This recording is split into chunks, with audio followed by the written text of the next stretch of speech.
சிவகங்கையைச் சேர்ந்தவர் முருகன். இவர் திமுக மாவட்ட தொழிலாளர் அணி தலைவர். திமுகவைச் சேர்ந்த இவரது மனைவி ஹேமலதா கோவனூர் ஊராட்சி தலைவர். சிவகங்கை ஊராட்சி ஒன்றியத்தில் 7 லட்சம் ரூபாய் மதிப்பில் மேம்பாட்டு பணிகளை சப்கான்ட்ராக்ட் அடிப்படையில் மேற்கொண்டார். இவரது பணிகள் தரமற்றதாக இருப்பதாக புகார் எழுந்தது. எனினும் அரைகுறையாக பணிகளை முடித்து அதற்கான தொகை வழங்கும்படி சிவகங்கை ஊராட்சி ஒன்றிய அலுவலக உதவி பொறியாளர் கிருஷ்ணகுமாரியை கான்ட்ராக்டர் முருகன் அணுகினார். பணிகளின் தரம் குறித்து ஆய்வு செய்யப்படும். அதில் திருப்தி ஏற்பட்டால் வேலையை எடுத்த கான்ட்ராக்டர் பெயருக்கு தொகை வழங்கப்படும் என உதவி பொறியாளர் கிருஷ்ணகுமாரி கூறினார்.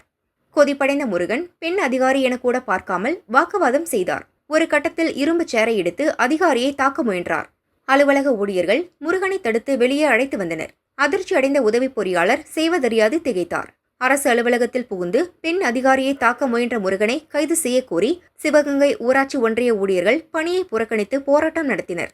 இச்சம்பவத்தை கண்டித்து தமிழ்நாடு ஊரக வளர்ச்சித்துறை அலுவலர்கள் சங்கம் சார்பில் கண்டன ஆர்ப்பாட்டம் நடைபெற்றது. முருகனை கைது செய்யும் வரை போராட்டம் தொடரும் என அனைத்து அரசு ஊழியர் சங்க நிர்வாகிகள் எச்சரிக்கை விடுத்தனர். உதவி பொறியாளரை இரும்பு சேரால்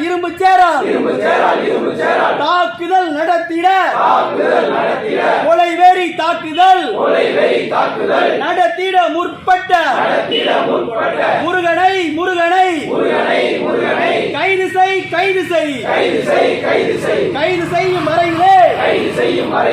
கைது செய்யும் வரையிலே ஓய மாட்டோம் உறங்க மாட்டோம்.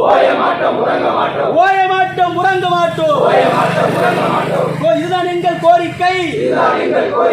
நியாயம் எங்கள் கோரிக்கை.